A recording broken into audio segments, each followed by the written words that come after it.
Hello students, welcome back to सबकी पाठशाला। और आज हम बहुत इंटरेस्टिंग सा चैप्टर करने वाले हैं जो क्लास 6 का चैप्टर है, हमारा देश भारत। ठीक है, तो इसमें हम वन बाय वन सारे नोट्स भी लगाएंगे और डिटेल में आपको सारी चीज़ें एक बार वन बाय वन समझाई जाएगी। ठीक है, तो चलो स्टार्ट करते हैं चैप्टर। बेसिकली शुरू करते हैं। तो इसमें हम अपने देश के बारे में यानी आवर कंट्री इंडिया के बारे में जानने वाले हैं। तो पहला है हमारा भारत एक बहुत बड़े भौगोलिक विस्तार वाला देश है। उत्तर में यह हिमालय के ऊंचे पर्वत शिखर से घिरा है और पश्चिम में अरब सागर,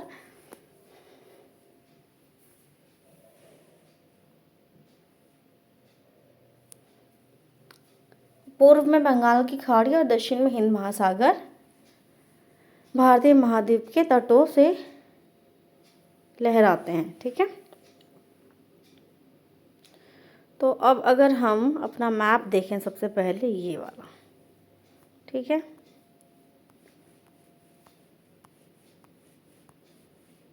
ये वाला। ठीक है, तो ये है हमारा भारत। तो जो लाइन हमने पढ़ी है उसमें क्या बोला है, जब मैंने आपको मैप वाला चैप्टर कराया था तो मैंने आपको बताया था कि इधर हमारा पूर्व होता है, यानी कि इधर हमारा पूर्व होता है यानी ईस्ट होता है, और इधर हमारा वेस्ट होता है यानी पश्चिम होता है, पश्चिम दिशा होती है इस तरफ को, और इधर उत्तर दिशा होती है ऊपर की तरफ, और नीचे जो है वो दक्षिण दिशा यानी कि साउथ। ठीक है, और ऊपर जो है वो नॉर्थ होता है। ठीक है, तो अगर हम उत्तर दिशा में बात करें तो हिमालय पर्वत है, देखो ये हिमालय दिख रहा है आपको पूरा। ठीक है, इसके अलावा अगर हम बात करें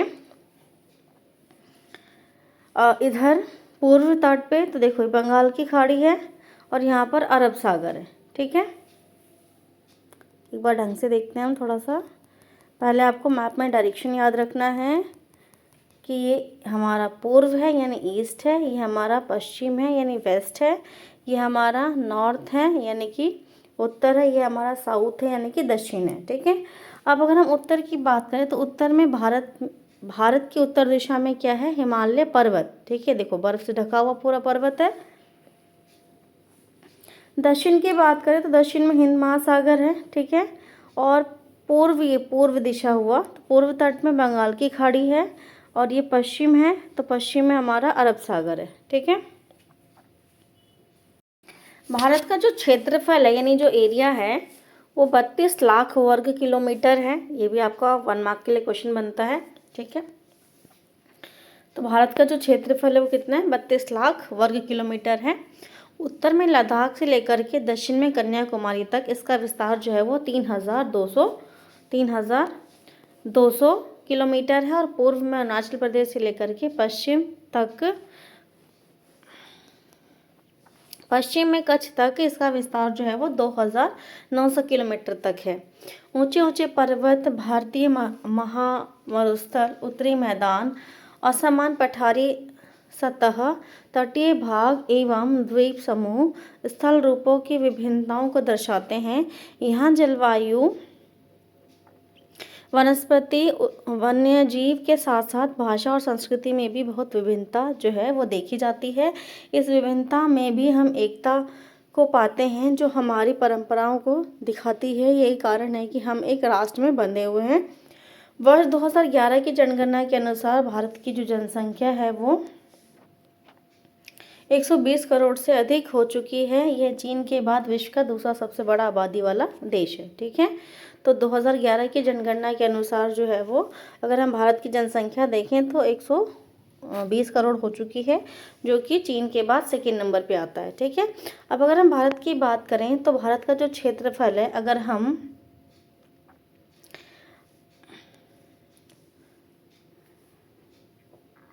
इसका विस्तार देखें तो यहाँ से यानी उत्तर से पूरा दक्षिण तक जो इसका विस्तार है वो लगभग है 3,200 किलोमीटर।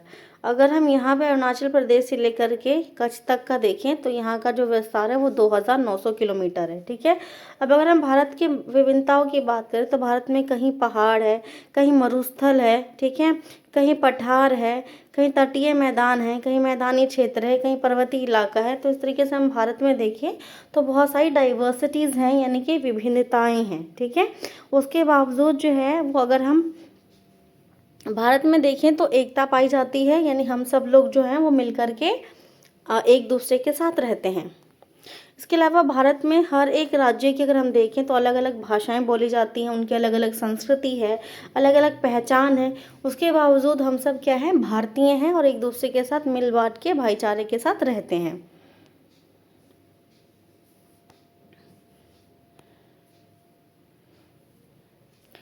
नेक्स्ट है हमारा स्थिति। अगर हम भारत की स्थिति की बात करें तो मैंने आपको जो फर्स्ट चैप्टर इंट्रो वाला कराया था, तो मैंने आपको उसमें बताया था कि पृथ्वी को ऐसे अगर हम ग्लोब की तरह समझें इस तरीके से, ठीक है, तो ये भूमध्य रेखा है यानी इक्वेटर है। उसके बाद जो ये वाला हिस्सा होता है इसे हम उत्तरी गोलार्ध बोलते हैं यानी नॉर्दर्न हेमिस्फीयर बोलते हैं। जो नीचे वाला ये दक्षिणी गोलार्ध है यानी कि साउदर्न हेमिस्फीयर बोलते हैं। तो जो हमारा भारत है वो बेसिकली कौन से गोलार्ध में है, उत्तरी गोलार्ध में। हमको ये पता होना चाहिए नहीं कि जो भारत है हमारा वो ऊपर वाले हिस्से में यानी उत्तरी गोलार्ध में, ठीक है। इसके अलावा कर्क रेखा की अगर हम बात करें तो कर्क रेखा का जो मान है वो 23 डिग्री 30 मिनट उत्तर देश के लगभग मध्य भाग से होकर गुजरता है। दक्षिण से उत्तर की ओर भारत की मुख्य भूमि का विस्तार जो है वो 8 डिग्री 4 मिनट उत्तर और 37 डिग्री 6 मिनट उत्तर अक्षांशों के बीच है। और पश्चिम से लेकर के पूर्व तक भारत का जो विस्तार है वो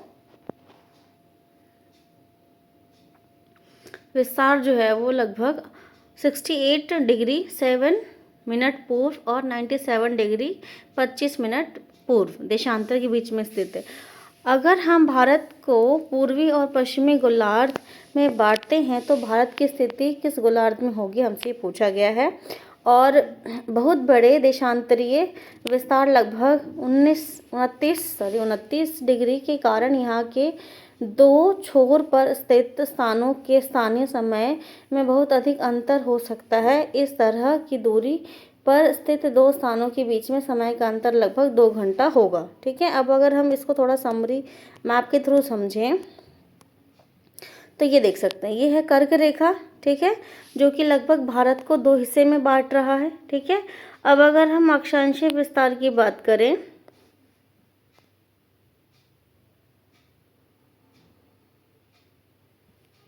तो भारत का जो अक्षांशीय विस्तार है जो मैंने अभी आपको अंडरलाइन करवाया है वो कितना है, 8 डिग्री उत्तर से लेकर के 37 डिग्री 6 मिनट उत्तर। और देशांतर का जो विस्तार है वो कितना है, 68 डिग्री 7 मिनट पूर्व से लेकर के 97 डिग्री 25 मिनट पूर्व देशांतर के बीच में जो है वो स्थित है, ठीक है। इसके अलावा दो स्थानों के बीच का जो समय अंतर है, जैसे मान लो अगर कोई स्थान हम इस मैप में देखते हैं कि अगर हम अरुणाचल प्रदेश की बात करें और गुजरात की बात करें, ठीक है, तो यहाँ पर यहाँ के समय में और यहाँ के समय में अंतर होगा, ठीक है। क्यों, क्योंकि ये पूर्व दिशा में है और ये पश्चिम दिशा में है और दोनों ही जगह का जो देशांतर है वो अलग अलग होगा। इसलिए यहाँ के समय में और यहाँ के समय में जो है वो अंतर होगा। यहाँ अगर सूरज पहले निकलेगा तो यहाँ सूरज बाद में निकलेगा, ठीक है।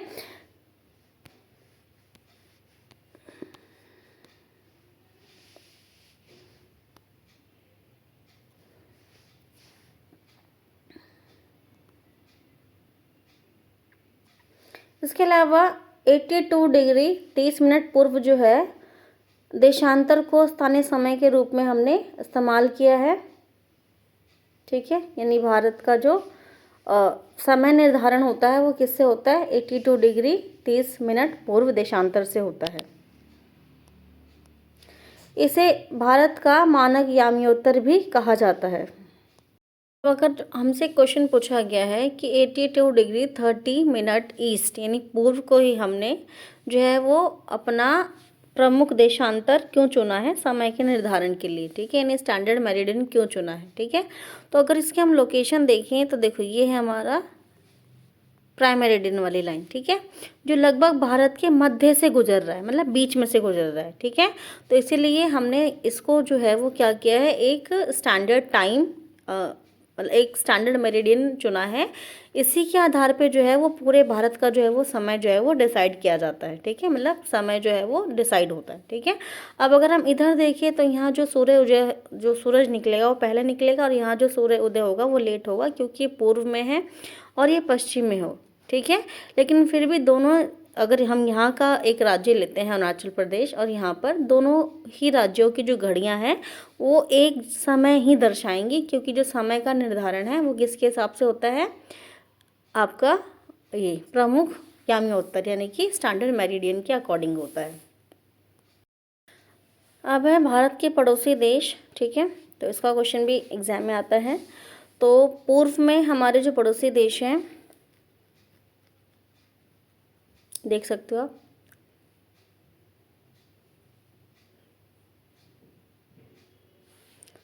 भारत की सीमा से जुड़े हुए राज्य, सॉरी देश। तो हमारी स्थल सीमा से नेपाल, भूटान, बांग्लादेश, म्यांमार, पाकिस्तान, अफ़गानिस्तान, ठीक है, ये हमारे पड़ोसी देश है जिनकी जो सीमा है, देखो बॉर्डर जो है देख रहे हो ना, ये इस तरह से भारत से जुड़ी हुई है, इसलिए हमारे क्या है, पड़ोसी देश है। ये भारत के राज्य हैं, ठीक है, इसमें भारत में 28 राज्य हैं और 8 केंद्र शासित प्रदेश हैं। इसके अलावा भारत के 2 द्वीपीय पड़ोसी देश भी हैं, जो आप इस मैप में देख सकते हो। 2 द्वीपीय पड़ोसी देश हैं हमारे, श्रीलंका और मालदीव, ठीक है। इसके अलावा भारत के 2 द्वीप हैं यानी आइलैंड्स हैं, वह अंडमान निकोबार और लक्षद्वीप, ठीक है। इसे देखो भारत लिखा है ना, इंडिया, यानी इंडिया का है ये भी इंडिया का है।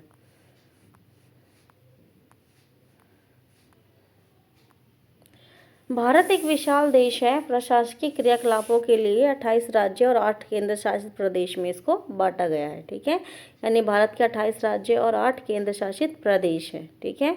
अब ये देखो भौतिक विभाजन दिखाया हुआ है हमें मैप में, देखो कहीं हिमालय है, ठीक है, कहीं पठार है, कहीं मरुस्थल है, ठीक है, ये तटीय मैदान है, तट है ना, ये तटीय मैदान इसको बोलते हैं। तट क्यों बोलते हैं इसको, क्योंकि देखो ये जो हिस्सा है भारत का, ये अरब सागर से जुड़ा हुआ है और ये यहाँ पे बंगाल की खाड़ी से, तो इसलिए इस एरिया को इंग्लिश में कोस्ट बोलते हैं और हिंदी में तट बोलते हैं, ठीक है।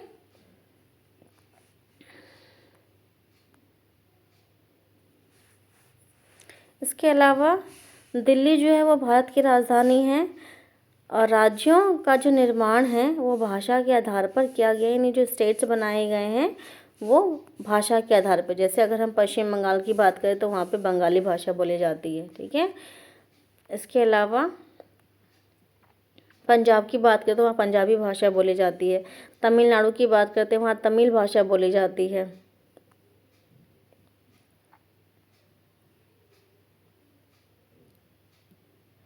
अब यहाँ पे कुछ टर्म्स दिए गए हैं जो हम समझेंगे। जल निक्षेपण, अब ये होता क्या है, जब नदियाँ जो हैं अपने साथ बहा करके मिट्टी, पत्थर, कंकड़ लेके आती है और वो एक जगह उनको छोड़ देती है, तो उसी को बोलते हैं हम जलोढ़ निक्षेपण, ठीक है। अब सहायक नदी क्या होती है, जैसे मान लो एक मुख्य नदी है, ठीक है, ये मुख्य नदी है जो बहती हुई आ रही है, अब इसके साथ जो छोटी छोटी नदियाँ आकर मिल जाती है, तो ये जो छोटी छोटी नदियाँ हैं इन्हीं को सहायक नदी कहते हैं, ठीक है, यानी ट्रिब्यूटरीज बोलते हैं इंग्लिश में।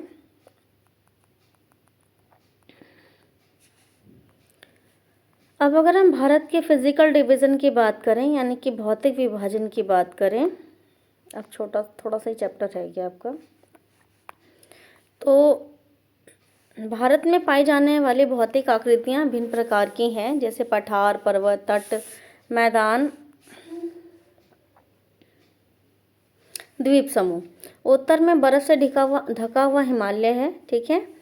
तो हिमालय, अभी मैंने आपको बताया कि अगर हम मैप में देखें, अभी मैंने आपको शुरू में भी दिखाया था, तो ये उत्तर दिशा में हिमालय है, ठीक है, ये हिमालय है, ठीक है, तो ये उत्तर में बर्फ़ से ढका हुआ हिमालय है। अब हिमालय का मतलब क्या होता है, तो हिमालय शब्द का जो अर्थ है वो हिमालय शब्द हिम प्लस आले से बना हुआ है, ठीक है। तो हिम का मतलब होता है बर्फ का घर, ठीक है। हिमालय का मतलब क्या हो, बर्फ का घर, यानी जो पहाड़ है हिमालय वो क्या बर्फ से ढका हुआ है, यानी हिमालय पर्वत जो है वो बर्फ का घर है, इसलिए हम इसको बोलते हैं हिमालय पर्वत, ठीक है। अब हिमालय पर्वत को भी 3 हिस्सों में बांटा हुआ है, ठीक है, यानी कि हिमालय पर्वत को हमने 3 हिस्से में बांट दिया इस तरीके से। तो जो सबसे ऊपर वाला हिस्सा है उसको हम बोलते हैं, सबसे ऊपर वाले हिस्से को हम बोलते हैं वृहद हिमालय, यानी ग्रेट हिमालय या फिर हिमाद्री, ठीक है। और जो ग्रेट हिमालय है यानी जो हिमाद्री है उसमें विश्व की सबसे ऊंची शिखर चोटी हैं, मतलब चोटियाँ, छोटे से ऐसे पहाड़ होता है ना, पर्वत, इसका जो ये ऊपर वाला हिस्सा होता है इसे चोटी बोलते हैं, ठीक है।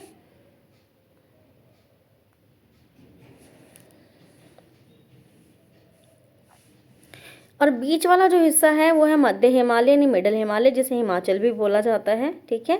और सबसे नीचे वाला जो हिस्सा है उसे बोलते हैं हम शिवालिका, यानी कि इंग्लिश में भी शिवालिक ही बोलते हैं। हिमालय के दक्षिण में भारत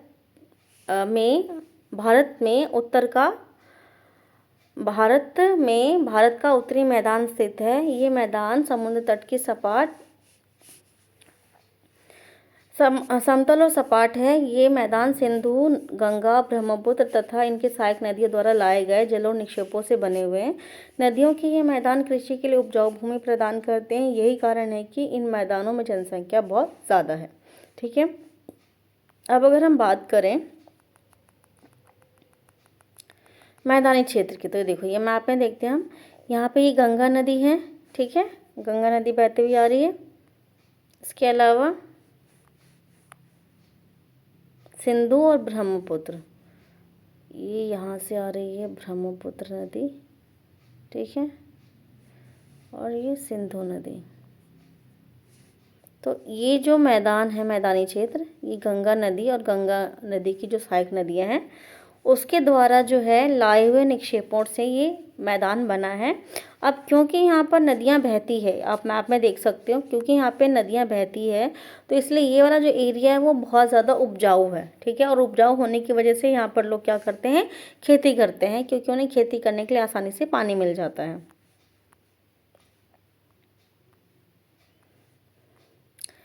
भारत के पश्चिम भाग में भारतीय मरुस्थल स्थित है। यह शुष्क, गर्म और रेतीला स्थल होता है, ठीक है। यानी अगर हम भारत के पश्चिम की बात करें तो पश्चिम में ये है मरुस्थल, ठीक है।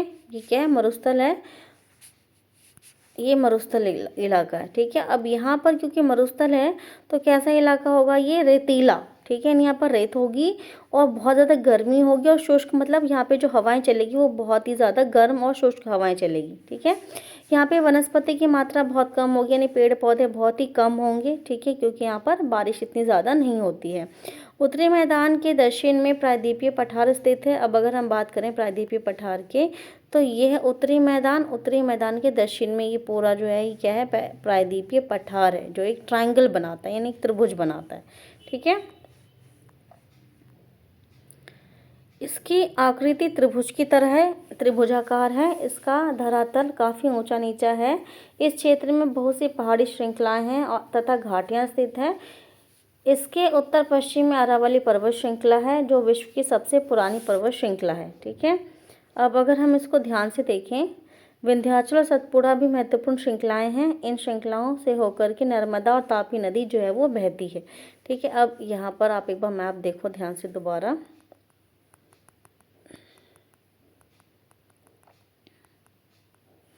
तो ये है आपका प्रायद्वीपीय पठार, ठीक है, जो एक ट्रायंगल की तरह है बना हुआ, ठीक है। इसको हम दक्कन का पठार बोलते हैं, ठीक है। अब यहाँ पर जो पर्वत, एक तो सतपुड़ा पर्वत दिख सकता है हमको, एक विंध्याचल, ठीक है, और अरावली पर्वत श्रृंखला, ये सबसे पुराना, ठीक है। अब यहाँ से जो नदियाँ बहती है वो भी आप मैप में देखोगे, तो ये नदी बहती है इस तरीके से पश्चिम की ओर, एक तो तापी, नर्मदा, ठीक है, जो किस में गिरती हैं, आकर के बहती हुई इस तरह से अरब सागर में गिरती हैं, ठीक है।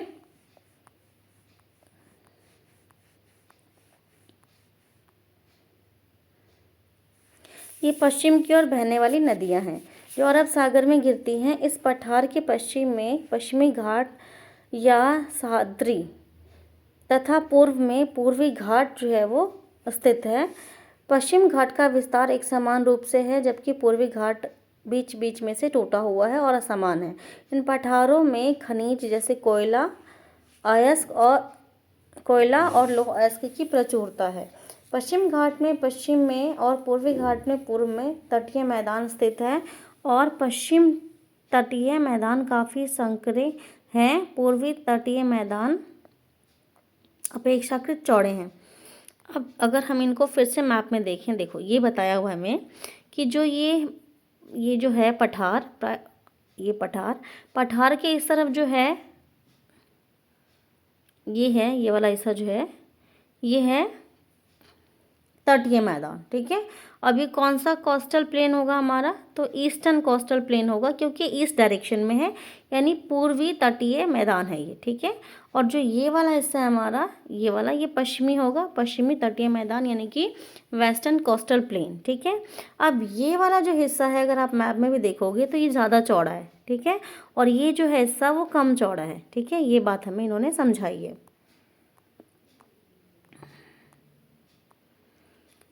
वहाँ पूर्व की ओर बहने वाली कई नदियाँ हैं, जैसे महानदी, गोदावरी, ठीक है। पूर्व की ओर बहने वाली नदियाँ हमें पता होनी चाहिए, तो महानदी, गोदावरी, कृष्णा और कावेरी बंगाल की खाड़ी में गिरती हैं।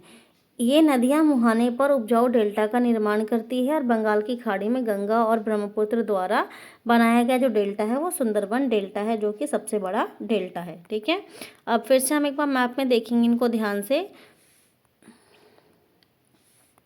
ये देखो, तो महानदी हो गया, है ना, गोदावरी हो गया, कृष्णा हो गया, ये सारी नदियाँ कहाँ गिर रही है, बंगाल की खाड़ी में, ठीक है।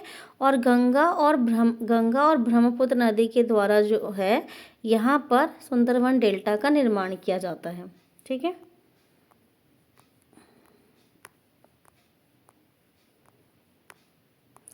अब एक छोटा सा टॉपिक बचा है। भारत में 2 द्वीप समूह हैं, एक है लक्षद्वीप, एक है अंडमान निकोबार, ठीक है।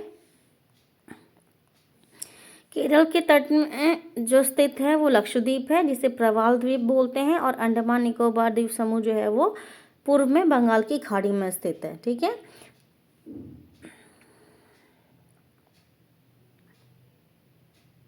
ठीक है, ये आपका पूरा चैप्टर जो है वो कवर हो गया है। बाकी थैंक यू फॉर वॉचिंग।